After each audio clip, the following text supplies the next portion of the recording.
জি না স্যার। তাহলে এটা সময় দিলে স্যার 1-2 দিন লাগে। লেমিনেটিং করতে 2 দিন সময় লাগে। লেমিনেটিং করতে? হ্যাঁ, তাই তো বলতেছেন। আর একটা দোকান খেজুর দোকান অভিযান দিলে ভালো হয়।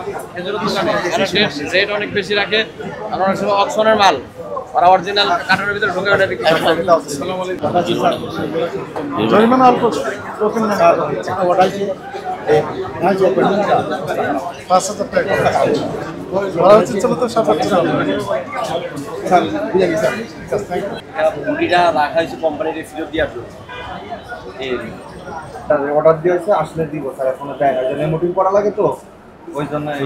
কত মাস সময় লাগে লেমিনেটিং করতে? লেমিনেটিং করতে স্যার বেশি সময় স্যার লাগে না তো, বেশি সময়।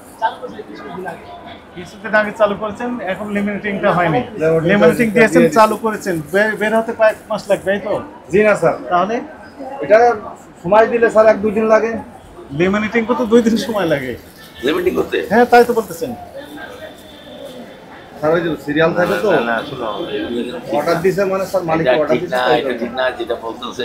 লাগে না। 2 দিন পরে শুরু করতেন, আপনার কার্যক্রম 2 দিন পরে শুরু করতেন। জি স্যার, এই জায়গায় ভুল হয়ে গেছে। ম্যাঙ্গো জুস জি স্যার। কত করে বিক্রি করেন? 1 টাকা করে বিক্রি করা। কত? 60। 60। শুধু ম্যাঙ্গো দেন না আর কিছু দেন? পানি দেন? না না, শুধু ম্যাঙ্গো। চিনি দেন? যদি বলে চিনি দেই তাহলে দেই। আর কি দেন? যদি বরফ চাই ঠান্ডা হওয়ার জন্য বরফ, যদি চাই কিছু তাহলে দেই ওইটা। এটাই। এটা বিল করে দিছে স্যার। না, ওটা প্রথমটা তো হয়ে গেছে, এটা লিখে ফেলুন।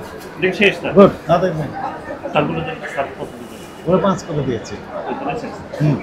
ওটা দিয়ে ওটা হয়ে গেছে। টাকা নিচ্ছে। তো টাকাটা দিয়ে দেন। শুনে অনেক সময় লাগে। জি স্যার, বেশি সময় লাগে না। সময় লাগে না। জি স্যার। আজকে ওটা নিয়ে আসি, আজকে নিয়ে আসবে। বানাইতে দিছি আজকে নিয়ে হ্যাঁ, আর ওই বাসি খাবারগুলো বিক্রি করো, যে মাছি পড়ে আছে স্যান্ডউইচের উপর। স্যান্ডউইচের গ্লাসটা মাছ ক্লাসটা মনে হয় একটু সরে গেছে, ঢুকে গেছে। হ্যাঁ, এই বাসি খাবার তো আনা যাবে না। বাসি বুঝছেন? খাবার এখানে নাই। ঠিক আছে স্যার, দেন আপনার চলেন। এটা মানুষ কি করছে এটা কি বলবো? জি জি ওইখানে উৎপাদন নিয়ে স্যারের আসছে, পর থেকে আমরা এটা রাইখে দিব স্যার। হ্যাঁ, এবং যে কোম্পানি উৎপাদন মেয়াদ দিবে না তারটা দিবেন না, জি স্যার। তাহলে উনি দিতে বাধ্য থাকবেন।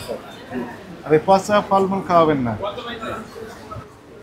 খেয়াল রাখবেন। যেটা নিজে খাবেন না সেটা উনি ওই যে খেতে যে অনেক কষ্ট করে খেয়েছেন, মুখের চেহারা পাল্টে গেছে, তার চেহারা পাল্টে গেছে ওটা খেতে। না স্যার, আমাদের কাছে যেটা বলবেন সেটাই আমরা খাইতে পারবো, সমস্যা নেই। শোন শোন